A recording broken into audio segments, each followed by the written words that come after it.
Now we're on with a minute to explore a handful of notable headlines from the week. Let's start here. Governor Susana Martinez has been under pressure from media and open government groups to release more details about her work days and travel schedules. Now she has posted office calendars online dating back to January 2011, but a lot of details missing. The most current schedules will not be posted, but only events that took place 2 weeks previously. Russell, Mr. AP, you were here 2 weeks ago talking about this very issue that you guys don't get notice of things. Is this an improvement from your point of view? No, I mean, my colleague Jerry Clausen has been on this. She's been passionate. She said that this calendar, I mean, looking at the calendar, it's just insufficient. I mean, we get detailed calendars from other states, other governors. Right. This calendar came out, it's missing things. It doesn't tell us what's in the future, which we need to know. It helps with coverage and just basic accountability. You know, releasing this calendar, and then the New Mexico Foundation for Open Government says you applaud it. You know, that was a little disappointing because no props for doing the right thing. You're not going to give me props for paying my bills on time and going to a bar with Dan and not starting a fight. No, that's stuff that you should be doing. And I think this is another evidence. There you go. Rachel, your thought on this too? Russ, is in my experience as well in other states, I'm used to seeing governors put out notification of where they're going to be day to day. Maybe not everything, maybe not their fundraisers, their private dinners, but certainly any public appearances that they have. How does it impact your reporting at your shop? Absolutely. The more you know about where the governor is going to be, that certainly impacts what you do. If you don't have that, you're just working other sources and finding out in other ways. But certainly it helps with public access, public info. Hope you guys don't mind. I'm going to give that one to our reporters here at the table. It's their bailiwick. Now, the New Mexico Foundation for Open Government, just mentioned, is suing to secure the release of an audit by the State Human Services Department that officials allege showed Medicaid fraud by behavioral health providers. An attorney on the FOG board said this is a significant public interest since the contents were important enough for HSD to rely on it for halting Medicaid payments to 15 providers, as you know. And Daniel, unlike the suit by the news outlets, this latest lawsuit also names the Attorney General, Gary King.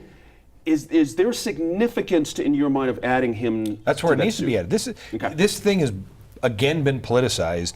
You know, it's not the governor's information to release. It's not HSD's information to release. They went to the Attorney General. Attorney General said, we're going to investigate. Don't hamper the investigation. He's the custodian of the records. I just find it interesting. I think the head of the FOG board is on one of the boards for one of these behavioral health organizations. So it's kind of I don't know, it just kind of smells to me. The New Mexico way. You know, well, but just kind of smells to me that you got somebody that's, pushing this issue for FOG who may be on one of these boards for the behavioral health thing. So I think it's a slippery slope, that's for sure. What do you think the King people are going to respond with? This is interesting. Well, I think it makes sense for the group, for FOG to have. I don't know what they're going to say. I specifically do not know. I'm not in, But what I will say is that it's important, to find out if it's something again, it's been leaked already. Right. So if it's something that's able to be leaked partially and is able to be already out there, it's important to clarify what actually is in the report. Right. I do think that there's a line that has to be drawn when there's a criminal investigation that's pending. That's right. So adding Gary King's office to this probably makes sense, and I would expect it's going to be sorted out by the court. There you go, fair spirit. I'm going to give that one to these two guys on this side of the table. Now, the controlled seating practice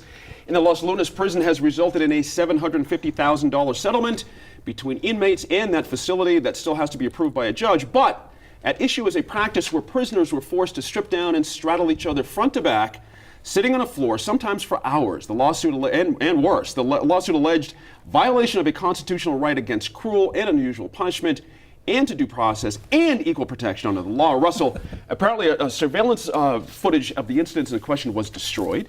The state now has to pay a hefty settlement. And I have to say here, I'm on the board of the ACLU of New Mexico, and this has been an issue, this particular prison, for years and years and years.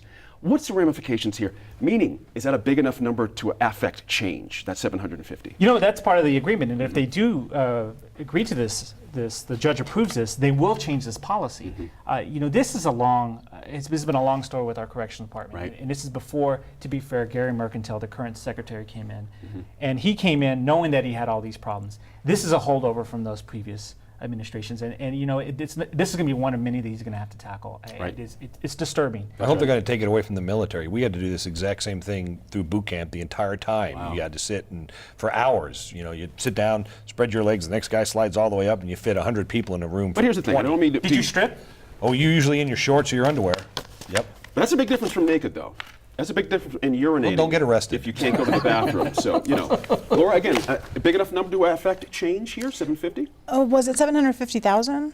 I think that was $750. the. Yeah, 750. Stop it.